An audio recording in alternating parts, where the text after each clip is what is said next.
Olá pessoal, aqui quem fala é o professor Fernando Antunes e vamos para mais uma resolução de questões. 6 de Rio 2021. Caixa. Técnico bancário novo.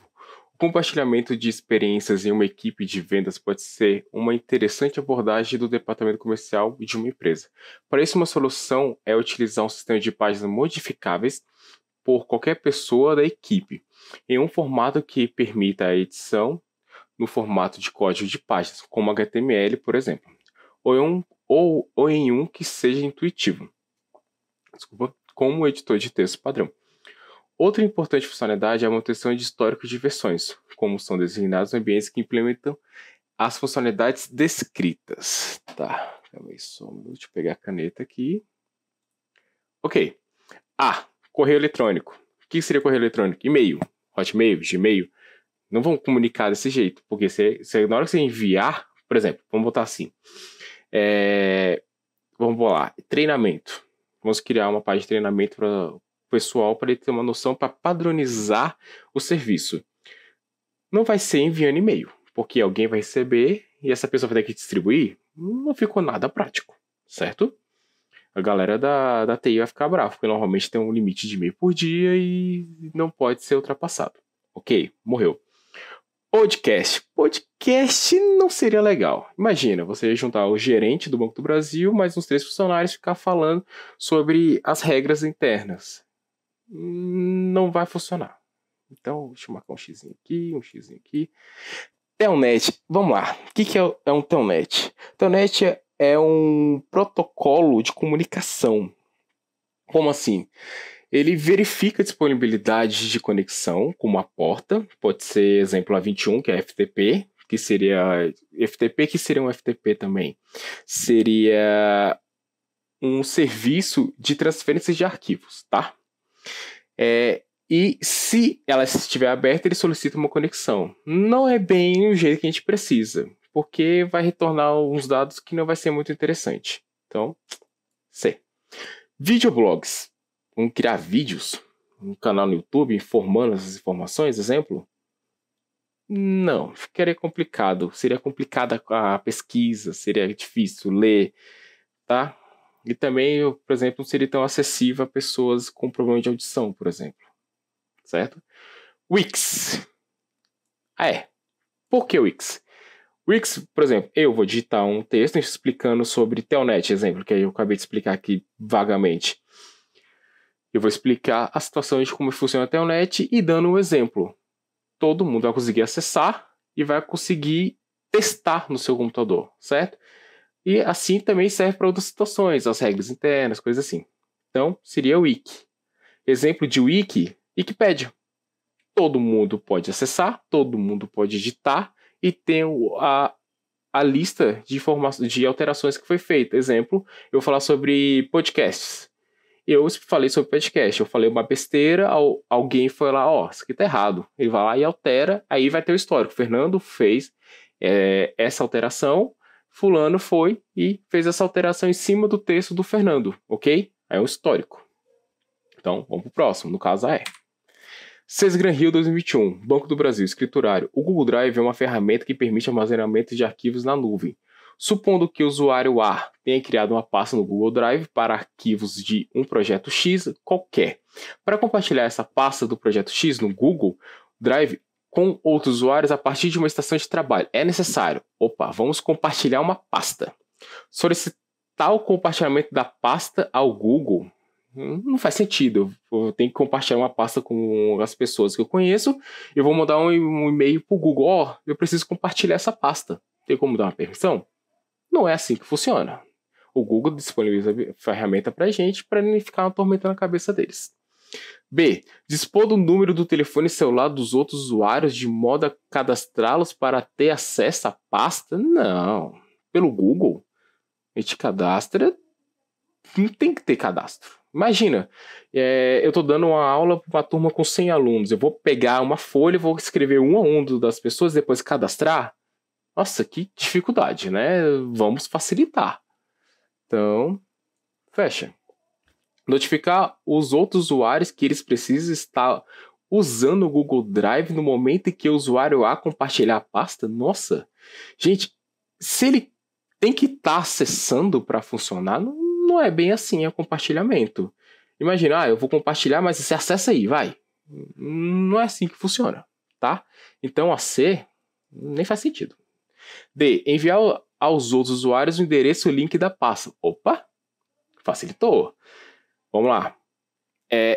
Eu criei a pasta. Eu vou clicar com direito em cima da pasta, como funciona em todos os outros, e vai estar escrito compartilhar. Quando você criar compartilhar, ele vai te dar duas opções, via e-mail e via link. Esse link você pode passar para as pessoas e todo mundo que tiver acesso a esse link vai poder acessar.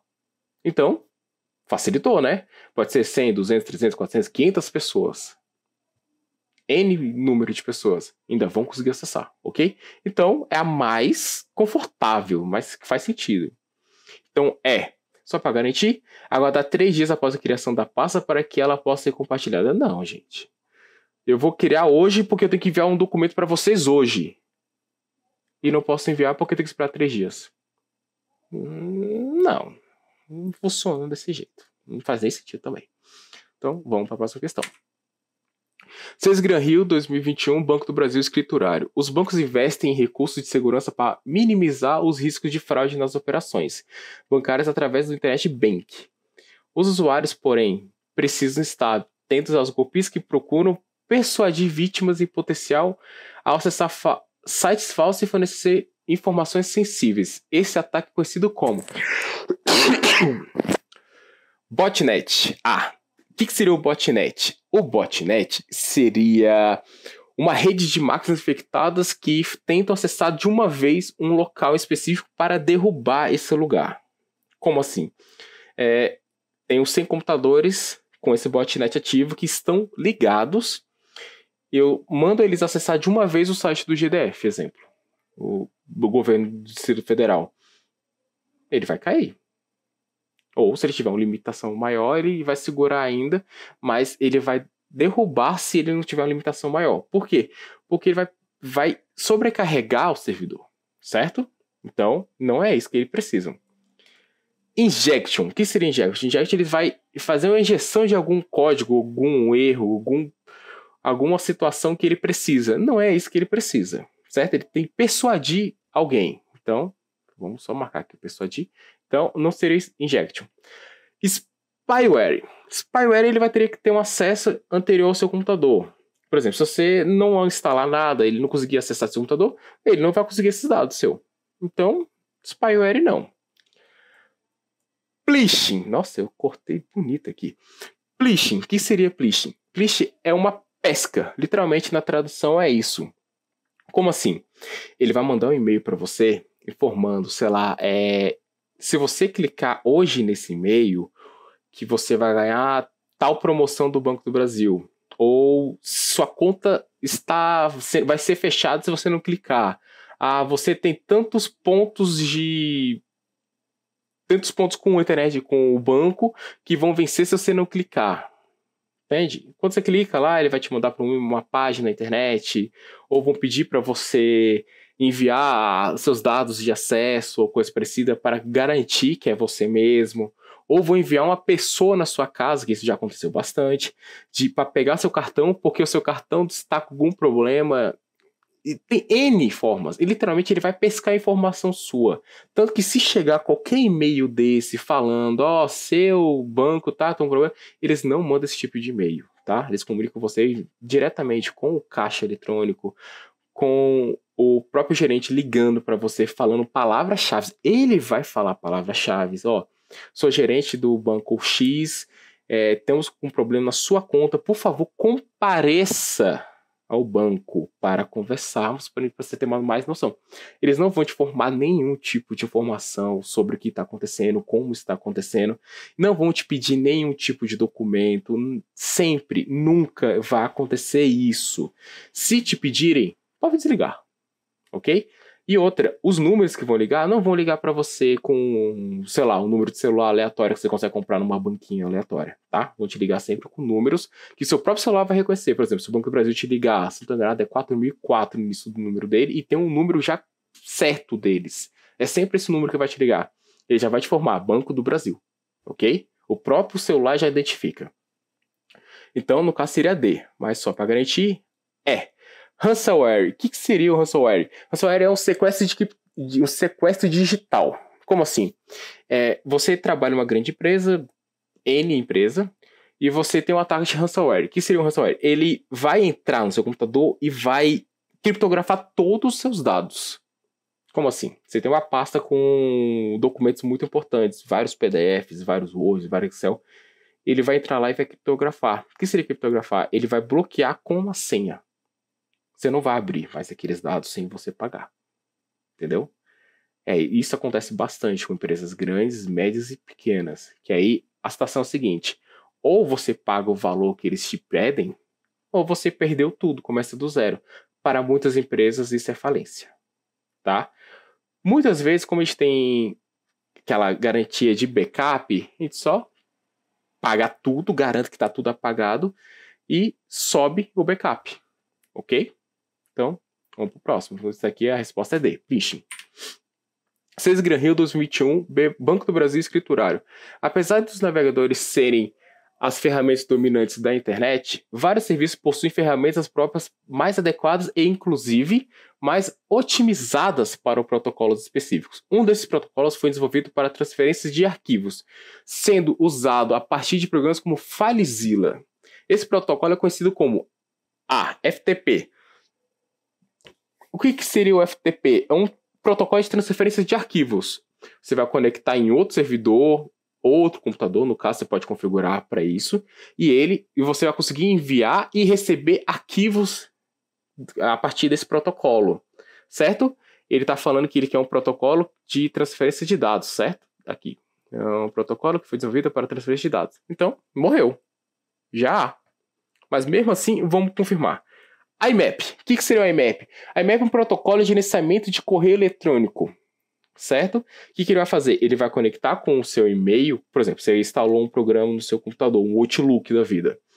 Ele vai conectar via IMAP, ele vai lá no servidor do seu e-mail, por exemplo, dar um exemplo, Gmail, e vai listar, tá? Ele não vai copiar, ele vai listar para você o que está lá. Literalmente é como se tivesse aberto o Gmail. Aí você vai ver o que está acontecendo no seu e-mail, você consegue acessar sua caixa de entrada, sua caixa de saída, seus spams, caso você queira apagar. Tá? Então, não seria ele. POP3. O que seria o POP3? O POP3, ele baixa todo o seu e-mail. É bem parecido com a IMAP, porém, ele faz uma cópia no seu computador. Ele é mais utilizado para backups, tá? Então, como seria? Você configura ele e você tem que ficar esperto em relação a uma configuração muito importante do POP3, que quando você faz a configuração base dele, ele vai lá, pega e baixa todo o seu e-mail. Tem como você configurar também para ir lá, baixar e apagar o que tem lá. Isso é muito utilizado também para fazer backup em grandes empresas e para limpar, porque muita gente que recebe muito e-mail e quando chega ao limite do e-mail, tem limite, tá? Lembre-se sempre disso, tudo tem limite na internet. Quando chega a esse limite, você não recebe mais e-mail. Gmail tem essa situação, Hotmail tem essa situação. Todos os e-mails assim, mas é de graça, mas tem um limite. Então você sempre tem que ficar esperto apagando e-mails desnecessários para garantir o funcionamento do seu e-mail. Então, no caso, não seria o POP3. SSH é um protocolo de acesso a um servidor. Exemplo, eu quero acessar um servidor Linux que está em outro local, em outro país, por exemplo. Pode ser. Você, em vez de se direcionar até o local, fazer todo o transporte, você faz uma conexão SSH. Literalmente, você vai estar dentro do computador, acessando o computador. Você consegue alterar, consegue copiar os arquivos, consegue editar um arquivo, consegue deixar qualquer traço digital que você queira deixar, ok? No caso, não serve. Telnet, como eu tinha falado do Telnet, ele é um protocolo, certo? De conexão. Ele vai tentar fazer uma verificação de disponibilidade de uma porta, por exemplo, o FTP, ou a porta 21. Se ela estiver aberta, porque a gente pode alterar a porta de FTP, tá, gente? Não é fixo 21, você pode botar, sei lá, 880, por exemplo. Caso esteja aberta, ele vai solicitar uma conexão. Aí você vai verificar se está aberta, se ela funciona. Você pode conectar via Telnet também para pegar as informações que você necessita. Não serviria como FTP, mas é só para ter uma noção mais ou menos do que a gente está acontecendo aqui. Então a resposta A. Sesgran Rio 2021. Banco do Brasil Escriturário. 2 funcionários de um determinado banco estão editando simultaneamente o mesmo arquivo de texto, documento tipo Docs, Word no caso, utilizando o Microsoft Office 365 online. Considerando esse cenário, o arquivo conterá, vamos lá, A. Somente as modificações realizadas pelo funcionário de nível hierárquico. O Word não faz isso, tá? Ele não classifica por nível. Então, A. Opa. Eu perdi o mouse. Aqui o mouse. Foi mal. B. Somente as modificações realizadas pelo funcionário que fechar o arquivo por último. Uai, ele tá digitando lá, quem fechar por último que ganha? Não funciona assim. Não faz sentido, né? Imagina esse treinamento. C. Somente as modificações realizadas pelo funcionário que fechar o arquivo primeiro. Também é a mesma situação da B. Não faz sentido. D. Somente as modificações realizadas pelo funcionário que tiver aberto o arquivo primeiro. Não, gente. Se eu estou num... Por exemplo, são 2 funcionários do Banco do Brasil, certo? Se eu estiver aqui em Santa Catarina, ele estiver lá no Acre, o fuso horário é diferente. A agência abriu primeiro em um lugar e fechou primeiro no outro, certo? Ou abriu primeiro em um lugar e abriu depois no outro. 1, 2 horas de diferença, dependendo. Então quer dizer que eu, quando eu estiver no fuso horário melhor, eu vou mandar? Não faz sentido. Todas as modificações realizadas por ambos funcionários, sim, é essa. Porque ele não classifica por hora, ele não classifica por nível hierárquico. É quem está acessando. Se você tem permissão de acessar, você tem um link de acesso, você vai ter permissão, beleza?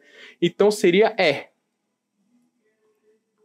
Vamos para o próximo. Sesgran Rio 2021, Banco do Brasil, escriturário.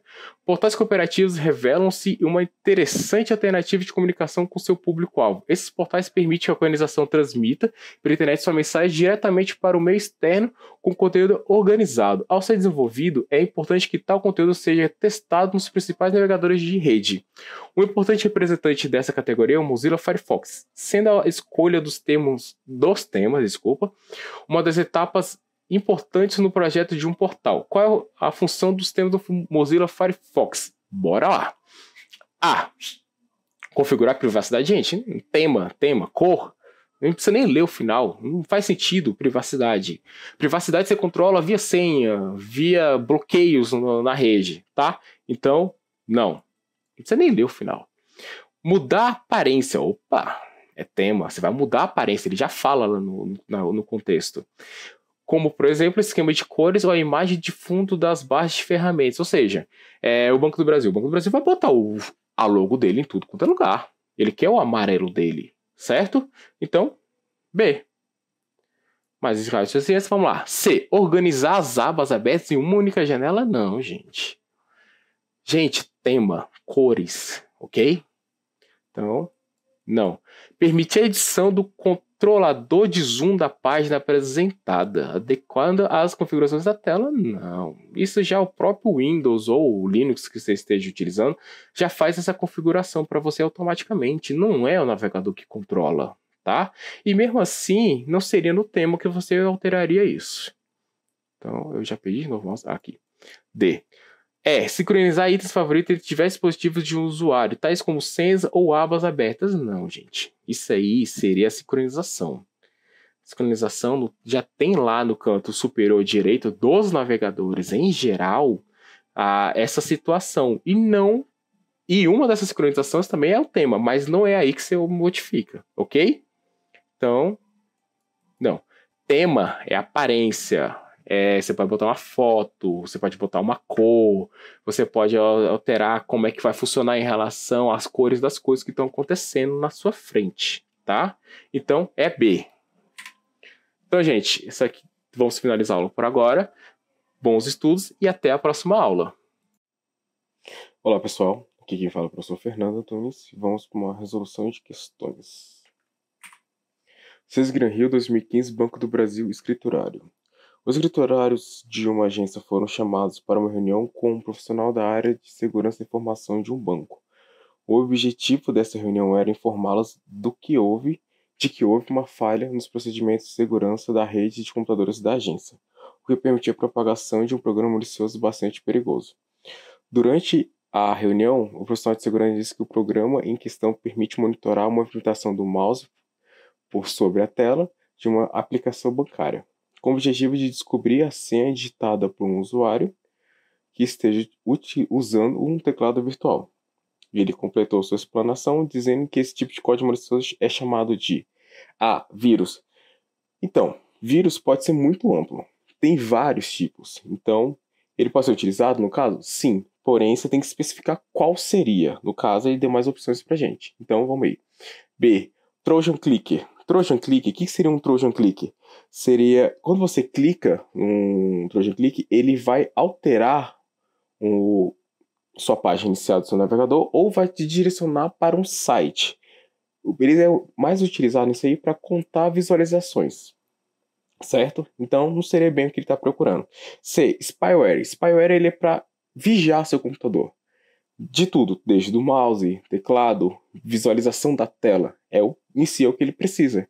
Porque vamos lá, a maioria dos bancos digitais, quando você vai acessar via navegador, ele não te deixa você mexer um teclado para digitar sua senha. Ele te dá um teclado virtual que normalmente é aleatório os locais das teclas, certo? Ou aleatório o local do teclado. Pode vir aqui embaixo, pode vir em cima da tela. Então, ele não vai conseguir capturar, certo? Então, no caso seria spyware. Vamos lá. Botnet. O que seria um botnet? Botnet ele é uma espécie de vírus que ele vai controlar o seu computador. Para que serve essa situação? Ele vai controlar seu computador, vai se replicar, só que não vai acontecer muitas coisas no momento que você estiver utilizando. Isso é mais utilizado para fazer um ataque de DDoS. O que seria um ataque de DDoS? Seria um serviço de negação. Por exemplo, eu quero derrubar o site do GDF. Como você faria isso? Você bota um monte de computador que está infectado por botnet, acessando de uma vez só o site do GDF. Nisso, o site vai cair para se proteger, porque ele vai ver que tem uma coisa acontecendo que está errada, que tem muita gente acessando, certo? Então, isso é um botnet. E o último é o Trojan Backdoor. Trojan, o que seria um Trojan? Trojan é um vírus que se esconde como um aplicativo legítimo. Como assim? Você consegue receber ele, seu computador não vai pensar que é uma coisa errada, porque ele está vindo junto com um aplicativo que você está instalando, exemplo, a Torrent. Ele veio lá junto com ele. E o backdoor seria a porta dos fundos do seu computador. Ou seja, ele pode acessar seu computador. Ele pode pegar algum usuário, uma senha sua. Então, no caso, é um Trojan que ele vai abrir espaço para o backdoor para ele pegar esse backdoor e passar para uma pessoa responsável, certo? Então, no caso, não seria ele também. Então, seria C, que ele vai conseguir ver o que você está fazendo e vai passar para a pessoa responsável, ok? Então, calma aí. Próximo. Spyware é um tipo de malware que tem como objetivo monitorar a atividade do usuário em um sistema, coletar informações pessoais e senhas e, em seguida, enviar esses dados para terceiros. Nesse caso, o spyware está sendo usado para monitorar a movimentação do mouse e capturar a senha digitada por um usuário que está usando um teclado virtual em uma aplicação bancária. Certo? Então, vamos pro próximo. Vírus, código malicioso que se reproduz e se espalha por outros arquivos. Então, como eu falei, vírus é essa definição, porém ele se dá uma diferença de vários tipos, ele é muito generalista. Então, é bom a gente ter uma noção do que está acontecendo. Trojan Click, software malicioso que realiza cliques falsos em anúncios. É isso que eu falei.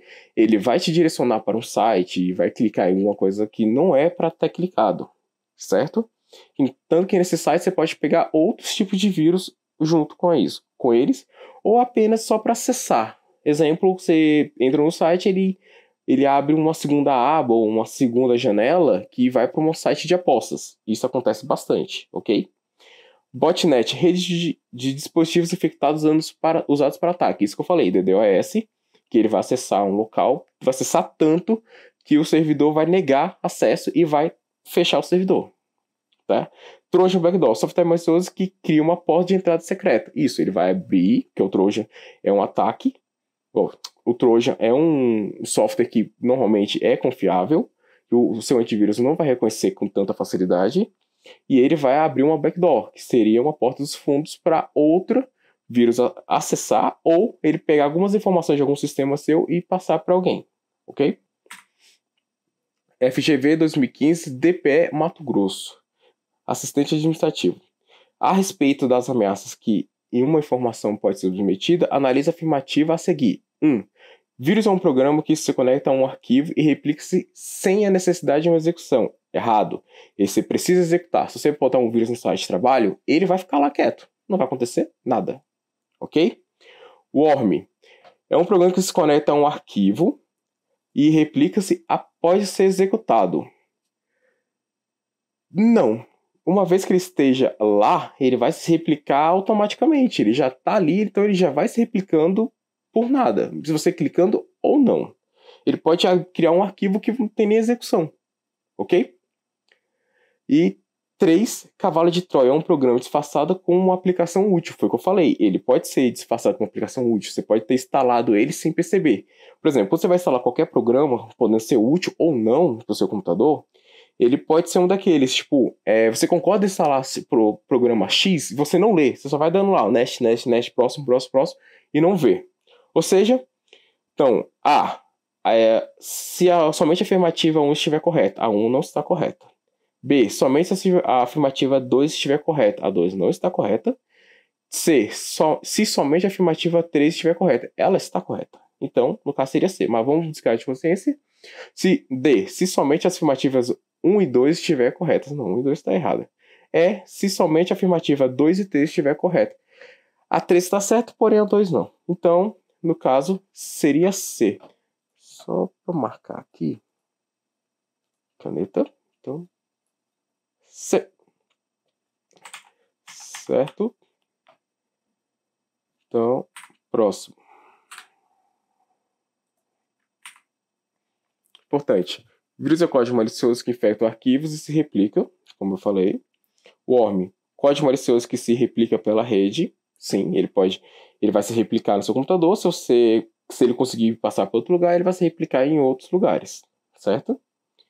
Cavalo de Troia, programa malicioso que se disfarça. Como eu falei, ele vem com um software que o seu antivírus não reconhece, que é um malicioso, e vai sendo aceito. E vai abrindo portas ou vai passando para outros vírus. 6 de janeiro de 2015, Banco da Amazônia, técnico bancário. Como é classificado o código malicioso que instala o servidor de proxy de modo que permitir que um computador seja utilizado para negociação anônima e envio de spam? Esse é legal. Spyware? Não. Spyware, como a gente viu, ele vigia seu computador, certo? Cavalo de Troia? Pode sim. Cavalo de Troia, literalmente, ele entra no seu computador e vai abrindo portas. Ou seja, ele pode passar para outro computador, ou ele pode também se dividir. O que acontece? Ele pode entrar no seu servidor de e-mail e começar a disparar para outras pessoas para ele conseguir ter acesso a outros computadores. O Worm, ele é um vírus que ele vai se replicando no seu computador tanto que seu computador fica horrível. O bot pode ser considerado um vírus? Sim, porém a gente tem muita utilização nele para coisas para facilitar a nossa vida. O que seria o bot? Ele faz tarefas automatizadas. Exemplo, todo dia quando eu ligar o meu computador, eu quero que ele vá lá e verifica se chegou e-mail. Ele abre o seu navegador. Bot é isso, ele é um robô. Você vai passar funções para ele e ele vai fazer isso. Você pode, por exemplo, criar um bot que você pode colocar um cartão de memória no computador, ele vai lá, pega as fotos e vai distribuindo no local onde você falar que é para ele distribuir, fazer uma classificação. E o backdoor é a porta dos fundos, é quando seu computador é acessado por outros lugares, certo? Então, no caso, seria B, Cavalo de Troia, que ele vai acessar seu computador e se dividir via e-mail de spam. 6 de janeiro de 2014. Banco do Brasil. Há características importantes que distinguem os códigos maliciosos denominados worms, daqueles denominados Trojan. Uma das características é autorreplicação automática pela rede. Sim, ele vai se replicar na rede pelos computadores. Pode ser via pendrive, pode ser via e-mail, tem várias opções. Ok? B. Instalação por execução de arquivos infectados. Ele não precisa ser executado para infectar outros locais. Ok? Contaminação através de redes sociais. Não, contaminação através de redes sociais vai mais pelo Cavalo de Troia, certo? Ou Trojan, no caso. D. Contaminação por compartilhamento de arquivos. Nem sempre. Quando você compartilha um arquivo, ele pode não vir, certo? Vamos melhorar um pouco isso aqui. Ele pode não vir, a não ser, por exemplo, eu tenho uma pasta dentro do meu computador que ele tem esse warm, porém eu estou compartilhando de outra pasta. Ou seja, ele não vai estar lá, certo? Então, há possibilidade? Sim, mas também se não estiver no local, ele não vai ser transmitido, certo? Instalação por execução explícita de código malicioso. Nem sempre, certo? Você não precisa executar ele, ou seja, então ele não precisa. Então, no caso, auto-replicação automática pela rede, que ele vai se replicar até ele achar um local que ele consiga se transferir para outros locais.